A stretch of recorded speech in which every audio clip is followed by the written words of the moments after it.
So I guess it's 1 p.m. So I guess we're gonna start and people can keep coming in, no problem. So my name is Natalie. I'm working for Type 1 Better Project as a research assistant. And today we have the pleasure to have with us Jane Wang, who's going to talk about aging with type 1 diabetes. It's a topic that we don't often talk about. So I guess it's something we want to learn about. So how to prepare for aging with type 1 diabetes, for example. So Jane Wang is a resident in adult endocrinology and metabolism at the University of Montreal. She has completed her medical studies, her core internal medicine training, as well as her master's in clinical and biomedical sciences at Laval University in Quebec. She's currently pursuing her specialization in endocrinology at the University of Montreal. She's naturally curious, so she has contributed to various research projects focusing on bone health and various aspects of type 1 diabetes. So Jane, it's your turn to talk, and thank you very much for being here and talking about this special topic. Thank you so much, Natalie, for the presentation. Oh, just before you start, I forgot to say, if you have any questions during the presentation, please use the Q&A, not the chat. And don't raise your hand because we don't see it and we're not allowed to let you speak. So please use the Q&A and we try to answer all the questions after Jane's presentation. So sorry, Jane, go ahead. No problem. So thank you, Natalie, again, and welcome everyone to this webinar, even though it's the long weekend of Easter. So I'm really happy to be here today with you. So let's get started. If I can slide. Okay, so the presentation outline is quite simple. We'll just set the table to the subject of aging with diabetes, and then we'll talk about the challenges of aging with diabetes, explain and describe how older people manage the diabetes, see what affects their quality of life, ending with some tips and tricks, and then some words about Better Age, which is a research project that we did while analyzing the data from Better, actually, about the older people of 50 years and older. So before starting the presentation, actually, I like the interactive part and I like to see your opinion about this. So you can join us at Slido for some small surveys that are prepared for you. You can use your phone camera and scan this QR code to join us for the surveys. If you prefer, you can also type slido.com in your web browser and join with the code better_en. So I'll just give you maybe 30 seconds to do that. And if it says that it's not active yet, it's normal because I did not start the survey yet.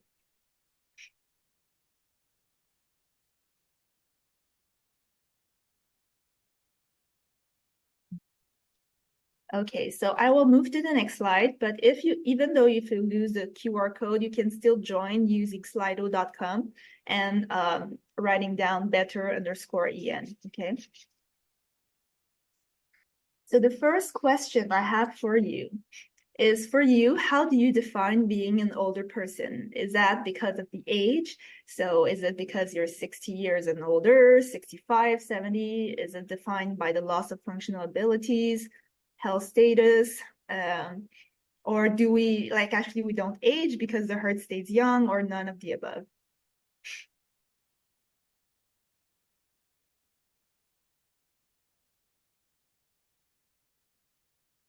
So we see a lot of people are using 65 years and older and 70 years and older. Okay, interesting.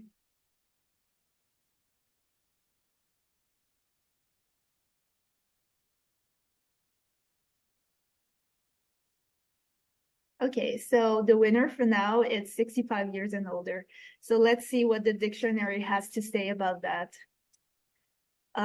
First of all, actually for the French part, I used the Larousse dictionary, which had a very long definition, but fun enough, the Cambridge dictionary was very short about that. They only said that being an elderly means having lived for many years. So that's all. And also old people considered as a group. So it did not really help me a lot. But then if we move to the Merck manual, which is a medical manual destined to healthcare professionals, but also to the general population, they say that being elderly is actually an age group that is not really easy to define precisely. And the gerontology is a study of aging, including biologic, sociologic, and psychologic changes. And you're right that although there is no set age to define older age, age 65 is often used because this is the age that determines eligibility for Medicare insurance in the US. So that's why in a lot of studies, they use this age for defining elderly. But what we have to keep in mind is that it's a very complex definition that we can't only define older people by age, but also by all the biologic, sociologic, and psychologic things that's around it. And the American Diabetes Association, they actually separated the older people in 3 different profiles. So the first profile is the healthy older people, meaning that they have few health issues, they have intact cognitive and functional functions, meaning that they're actually not really different from these younger people that we talk about. And on the other end of that spectrum, there are the people who have poor health. So they're in the nursing home, for example, they have terminal chronic illnesses, they have severe cognitive impairment, or they have more than 2 activities of daily living affected, meaning like eating by yourself, washing yourself, and also things that are more easy to do by your own that you can't do anymore, or even walking, for example. If we go in the intermediate part, so it's between the 2. So people have some chronic disease, they have some more instrumental activities of daily living affected, meaning cooking or managing their own finances. So it's more complicated. And also some people can have some mild to moderate cognitive impairment. So we see that they don't really use the age criteria to define these different older people profiles. But in research, when we try to study the older people, it's very difficult to classify people and it's not very objective, right? So what people do is still using the age criteria. And we can also see that type 1 diabetes is becoming more important and frequent among the elderly. Here, there's 2 graphs. The graph on the left side of the slide, you can see that in the pink boxes is the number of new cases of type 1 diabetes in the world. So it's really the number of new cases. We see that they continue to happen even in the older age groups. And also, if we focus on the red line, which is the number of new cases of type 1 diabetes per 100,000 people, it's actually increasing. So there's more and more new diagnosis of type 1 diabetes across age groups because it's becoming more diagnosed. So it's not only because it's not because you have diabetes at the age of 60 that you are type 2 diabetes. So now we know that there are some new cases that can even happen at older age groups. Also, if we check the right side graph, that's a graph showing the number of existing cases of type 1 diabetes in a high-income countries such as the US. And we can see that the number of existing cases are actually the most important in the 60 to 69-year-old age groups, meaning that it's really becoming an important disease even in the older age groups. And also the standards of care and the increased life expectancy can cause this kind of observation that we have. So the challenges of aging with diabetes, there's a lot of them, but I'm sure you have some ideas. So I'm interested to see what you think are the challenges of aging with type 1 diabetes.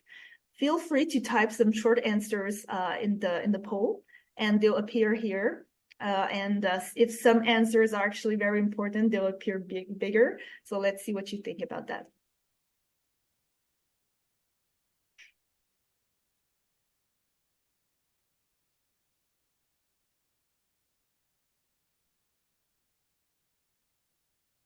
Yeah, I see menopause. In the I think meantime, there's actually a webinar about Sorry, Jane, someone is raising her hand. I cannot give you like there's no way you can like speak out, so please type your question in the Q&A. Sorry. Thank you. So yeah, so menopause, as I said, is actually a webinar from Better Osteoporosis. So I don't know if it's because you saw the webinar or it's just something that you thought by yourself, but definitely these are some challenges. Eye problems. Yeah, so the complications, the comorbidities, that's right. And managing technology that I saw at first, also math. I mean, by math, I mean probably counting the carbs. And yeah, dexterity. Someone put eating healthy foods in the Q&A. Yeah, definitely. Okay. So I think there are still some participants typing, but let's just move on and discuss about what people said a little bit, not to have enough time for the rest of the presentation. So as you mentioned, there are a lot of different challenges in diabetes management in elderly. Just looking to the psychological part, we know that there's some cognitive decline with age. Sometimes that's slight and sometimes that's more severe. There's also more depression or some changes in dietary habits. In the physical part, we know that there could be functional limitations due to diabetes or not, decreased dexterity, vision, hearing, as you mentioned, that could affect the ability to use the syringes or the insulin pens. And the fact to have a lot of medication can make it more complex.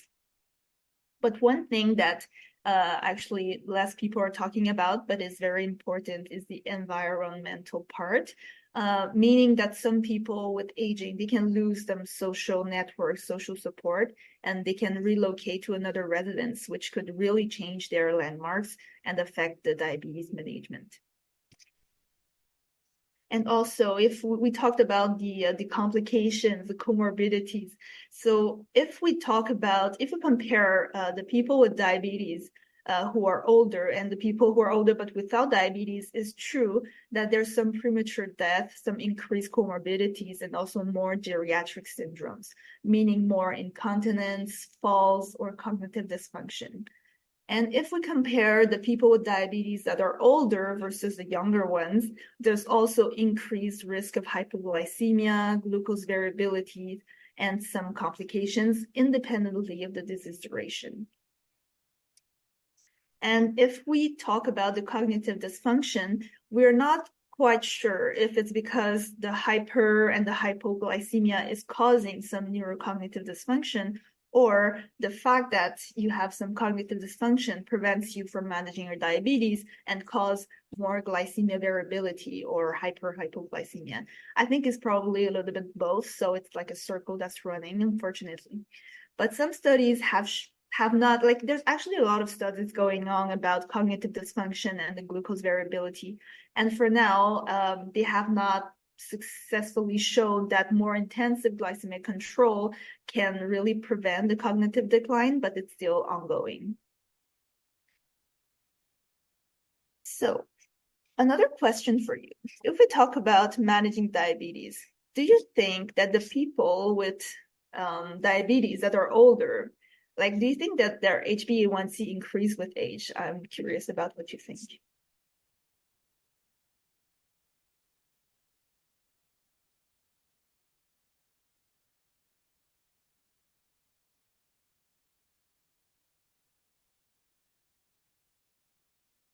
So half. Half no idea and half no. Okay. And some people thinking that the diabetes control is decreasing with age. Okay. Okay. So actually,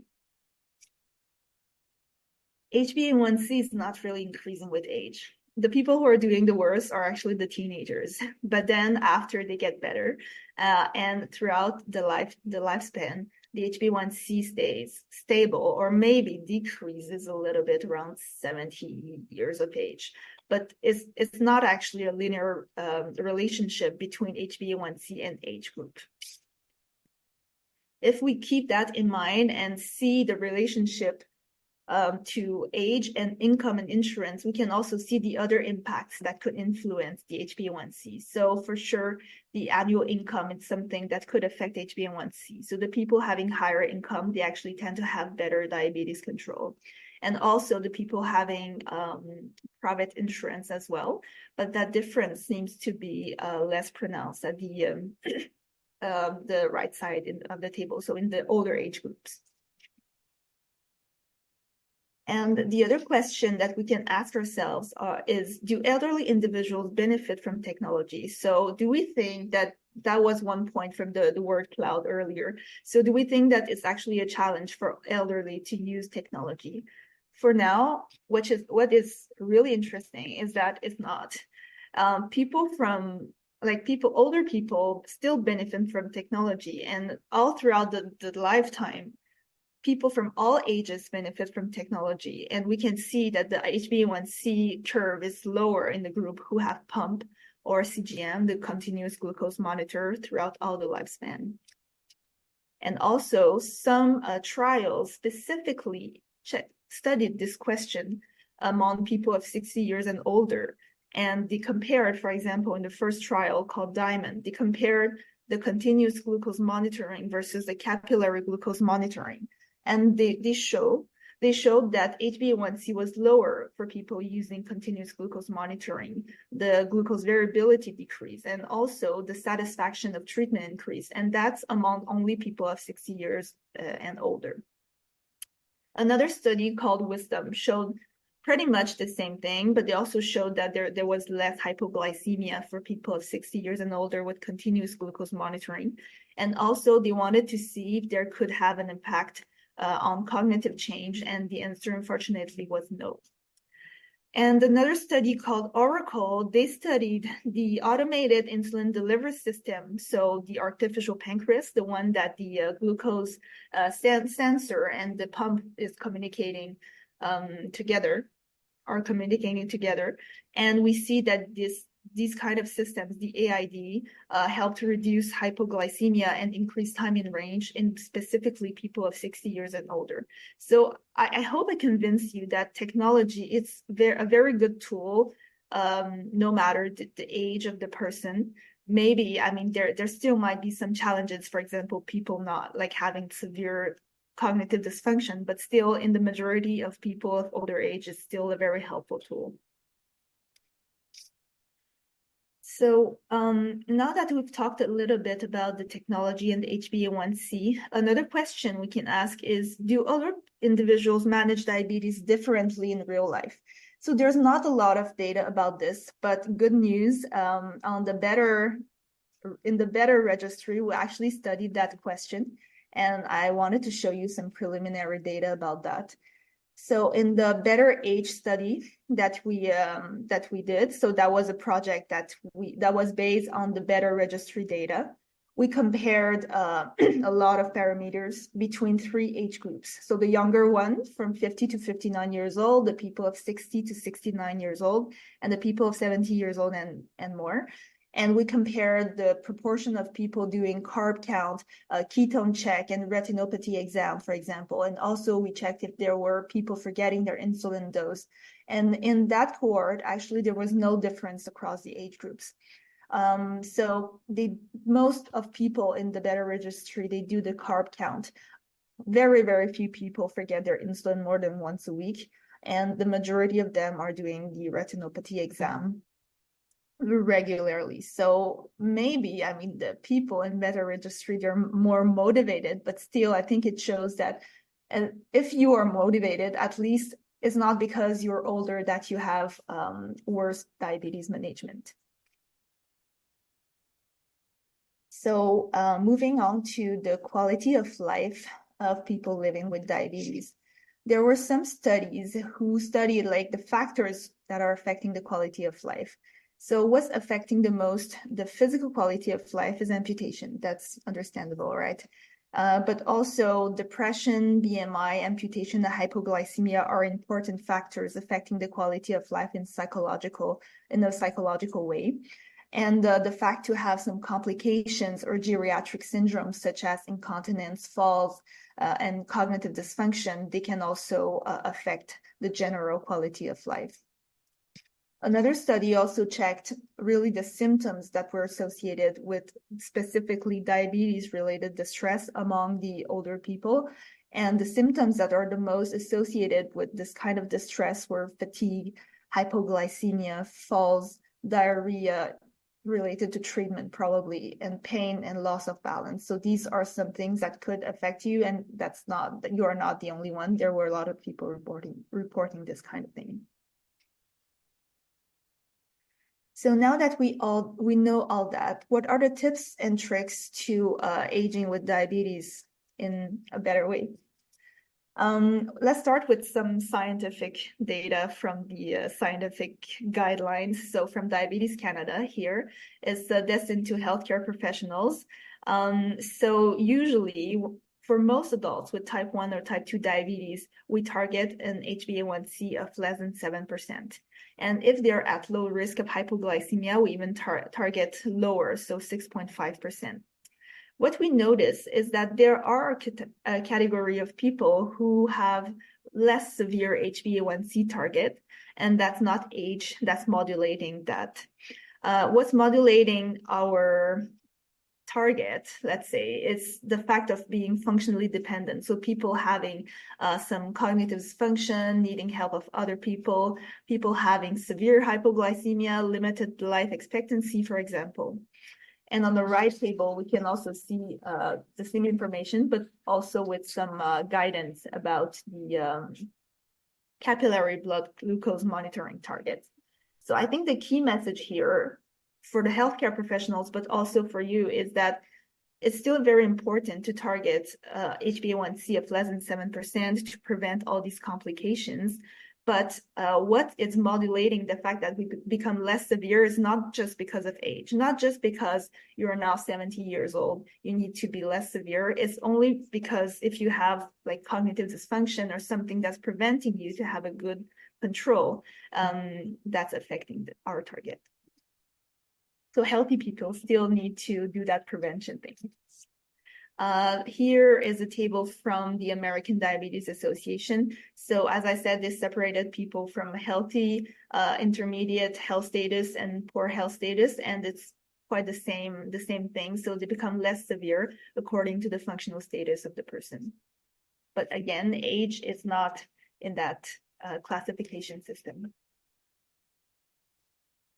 So now, as we've shown, technology is really useful to help to have better glycemic control and also to increase the satisfaction to treatment and also all these prevent hypoglycemia.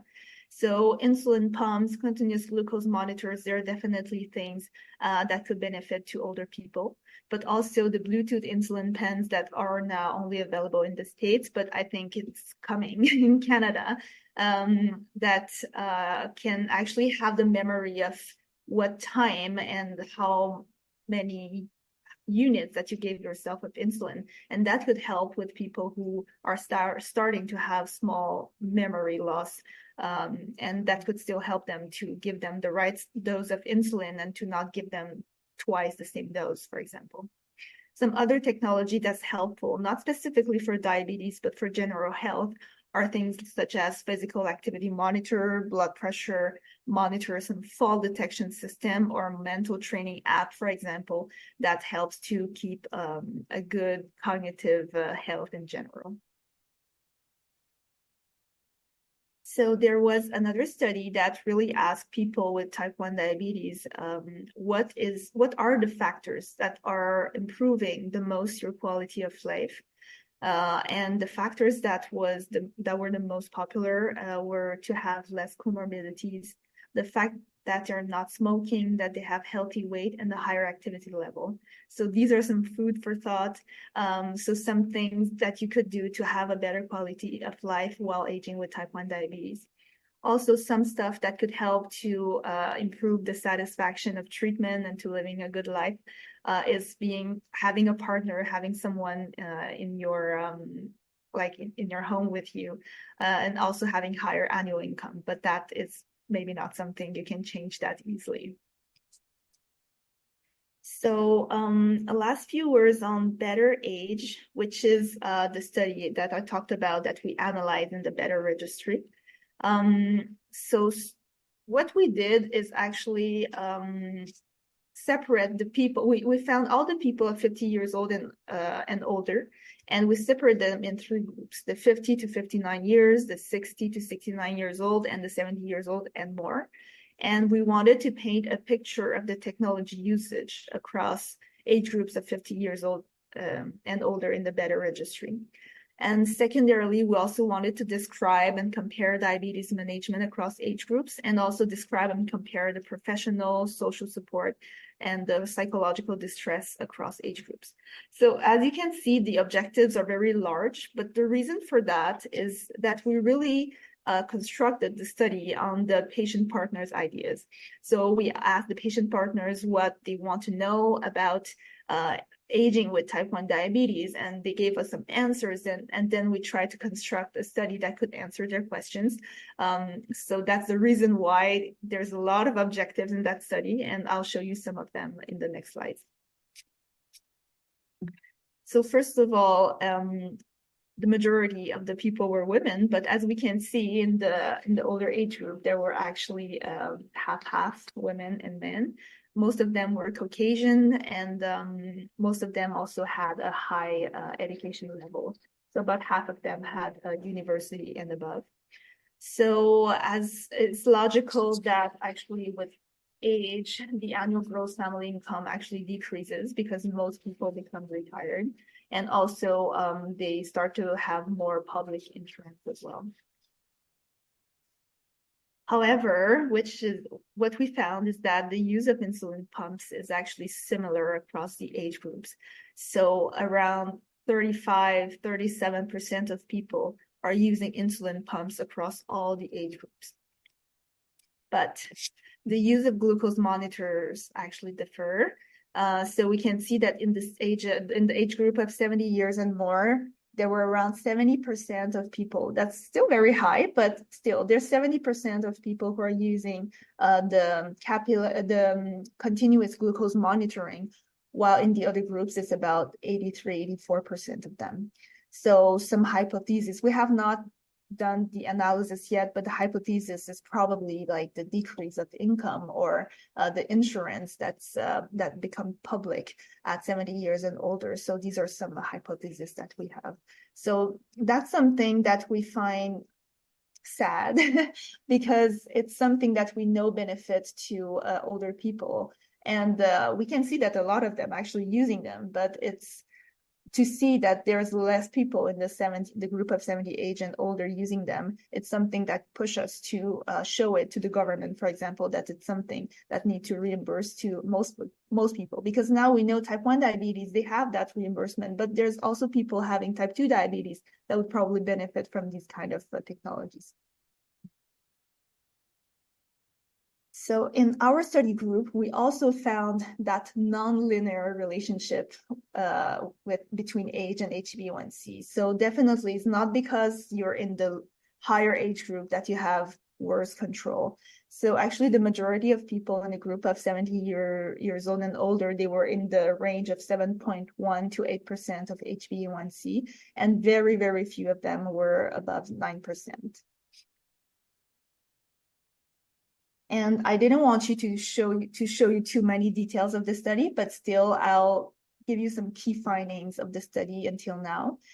So as we talked earlier, the use of insulin pumps is identical across age groups, while the use of continuous glucose monitors decreased after the age of 70.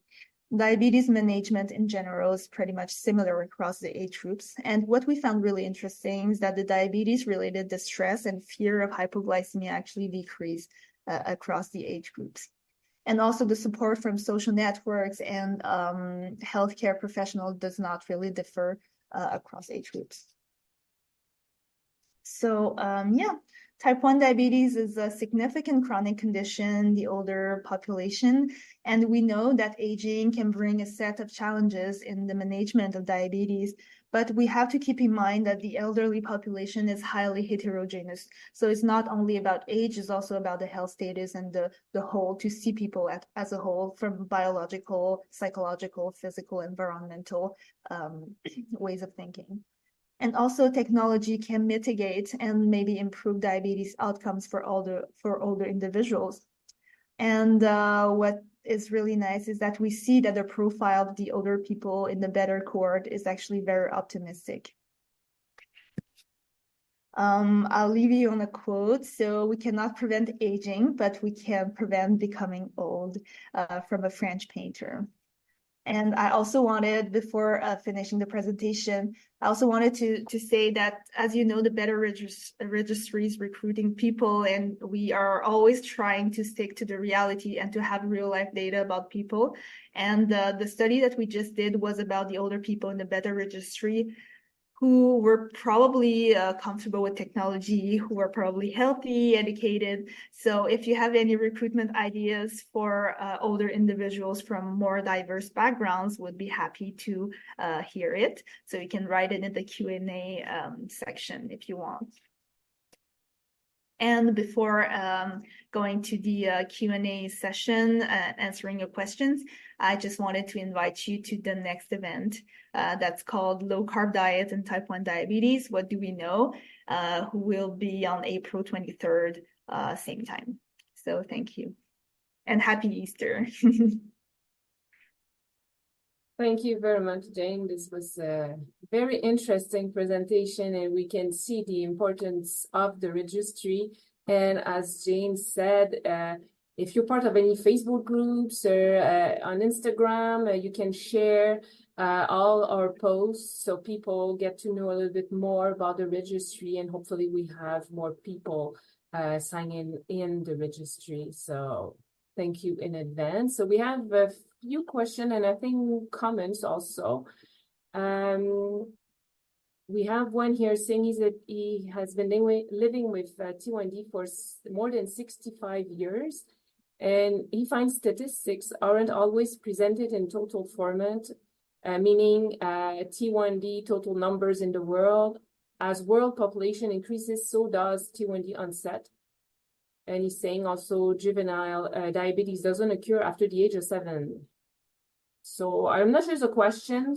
I think it's just a statement. Maybe a comment, yeah. So for sure, there's a lot of definition of type 1 diabetes. And as you probably know, there's also the LADA, which is the late onset autoimmune diabetes that we're still trying to characterize well. Is it the same disease as type 1 diabetes or not?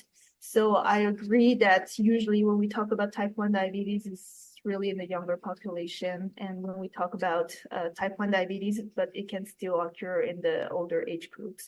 And I agree that the number of cases is increasing. The number of population are increasing in the world. So that could explain the increasing number of existing cases in the world and in the high-income countries. So I definitely agree with that. But I think what is important and nice from these graphs is that people are actually living longer with type 1 diabetes. And I think that was the message I wanted to show. Yeah, it's optimistic for people in the younger age to see that you can go on living a good life. Mm-hmm. So here we have another comment, someone saying that I think it's a she's been using the pump for 20 years, and she's agreeing with you that they can use it, but it's a little bit more difficult for them to set it up, the pump or the CGM. So just a comment about. Yeah, I maybe I could comment also on that. Yeah. I think it's true that using the pumps can become more challenging while aging, but technology is also improving. So for now, what is sad is that government is not actually covering for new pump users. But if one day it gets covered, there's actually so many new technologies with pumps and algorithms, meaning that it will be less and less complicated to use the insulin pumps. And that could even benefit more, maybe for the older population with less capacity, maybe to calculate their doses and their carbs. Sometimes these kind of algorithms are actually better and easier to use than injections. Maybe one day it's going to be something accessible to everyone. Thank you, Jane. Another question is here. Someone is wondering, why are we talking about H1C and not time in range? He's saying the American data needs some contextual interpretation, saying universal health insurance kicks in with Medicare at 65 years. So the question is more about why are we not talking about time in range? Absolutely. So I think the American one is more recent than the Canadian one. So the Canadian one, there's no time in range objective in with age. The American one, they have some stuff about it in the text, but they have not upgraded it because there have not been enough study. So just to give you some context, all these targets with HbA1c is because of old and big studies showing that having HbA1c less than 7% can improve and prevent all these complications we're talking about. So the retinopathy, the nephropathy, the diabetes in the kidney, and the neuropathy. So we have data for that, and we have solid and big data for that. For the time in range, we are more and more using it, and we know it gives a better picture of the diabetes control than HbA1c, but we have not yet have any convincing data showing above which time in range we can actually prevent these complications. Maybe that's the reason why they gave the targets for most of the adults, but for older people, they're not sure yet. So they cannot provide guidance on the time in range specifically for people with like frailty so maybe that's the reason why there's no table on that. I'm just going to try to find it, but I think, yeah, in the table, they don't talk about the time in range yet. Thank you. So another participant is saying that he changed from NovoRapid to TrueRapid insulin. I don't think you can answer that one, but I'm going to mention it anyway. And he's saying the new pens from TrueRapid do not have the memory function. And he found this memory functions to be a tremendous asset. So his question is, why does TrueRapid does not have the memory function? I guess we'll have to ask the company for that answer, but I don't know if you know anything about that. But I think, yeah, generally when they go from a commercial insulin to a generic insulin, they want to save some money, right? So they want maybe they'll remove some function because I mean it's the same component, so it's supposed to work the same, even though not all people agree, but it's supposed to be the same component working the same, but everything around it, like the wrapping, the technology, the pen, sometimes they will cut some cost for that. And I think it's something we can tell the companies when we see them that is actually a very useful function. And yeah, but unfortunately I don't have any control on that, but if I see the company representative, I'll definitely tell them.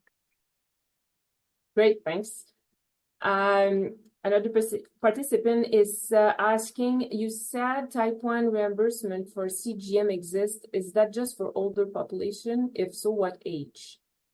So can you please repeat the question? So you said type 1, you said during the presentation that type 1 reimbursement for CGM exists. Yep.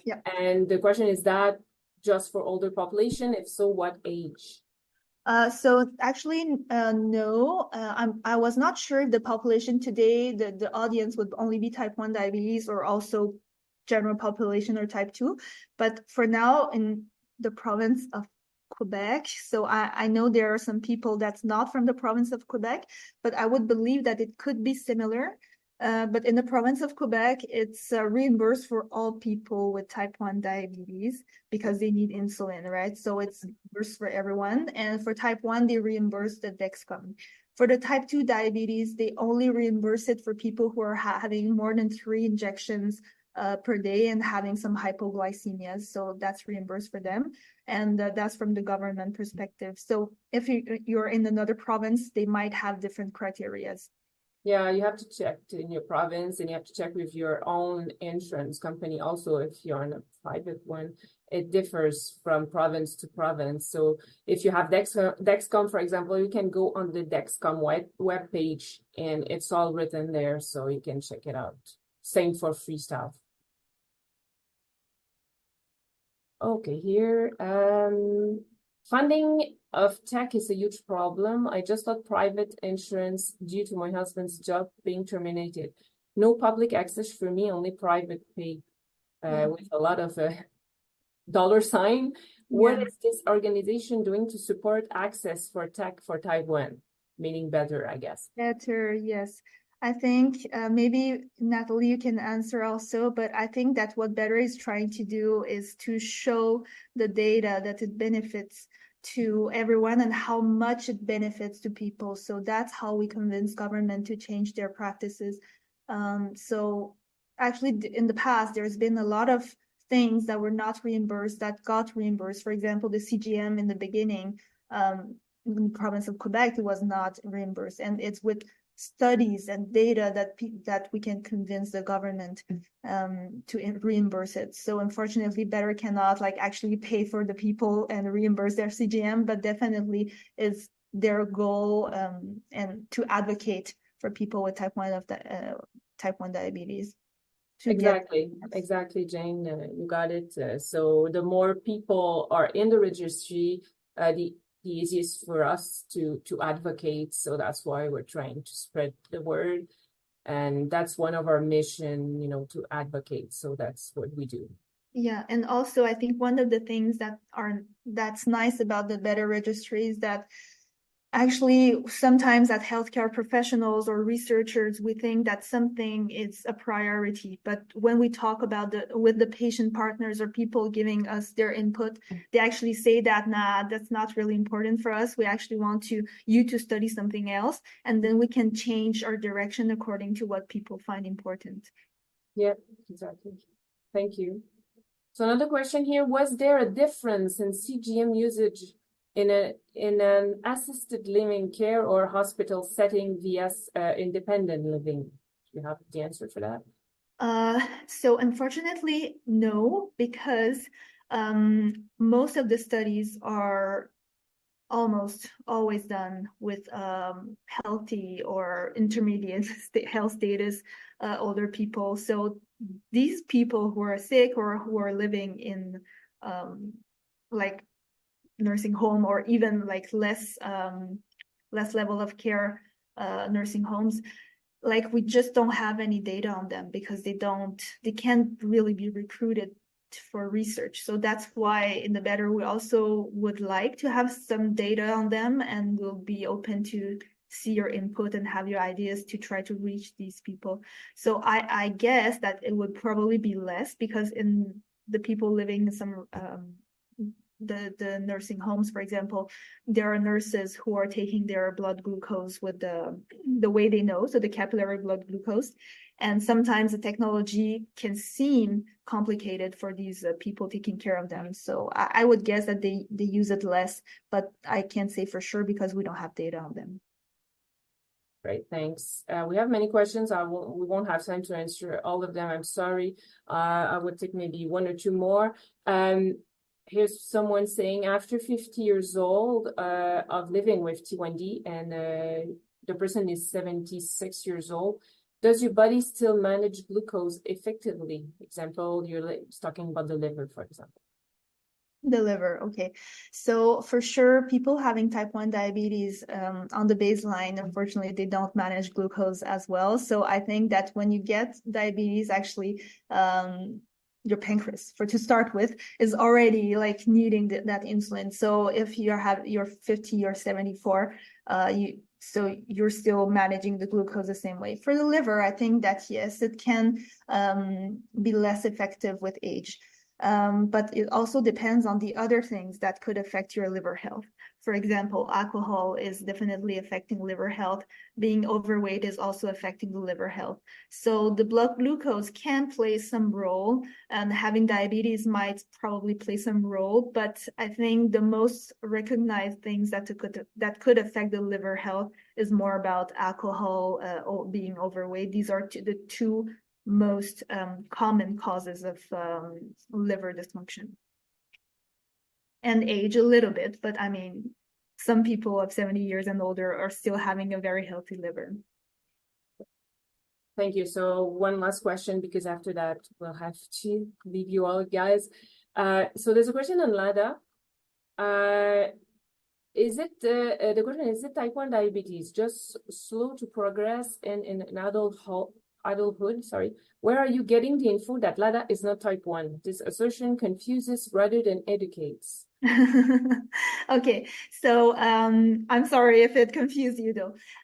So LADA actually is not that clear that is just type 1 that onsets at later age. So there's a whole study on that on the Better Registry. And also there's a lot of debates in the medical societies saying that actually LADA is not just type 1 diabetes. It's like a 1.5. It has some characteristics of the type 2 diabetes. For example, they can have honeymoon periods that's much longer than type 1 diabetes. And also there are some other differences showing that maybe it's not exactly the same disease, or maybe it's the same, but in a different spectrum. So I think that it's true that it's not really clear for now.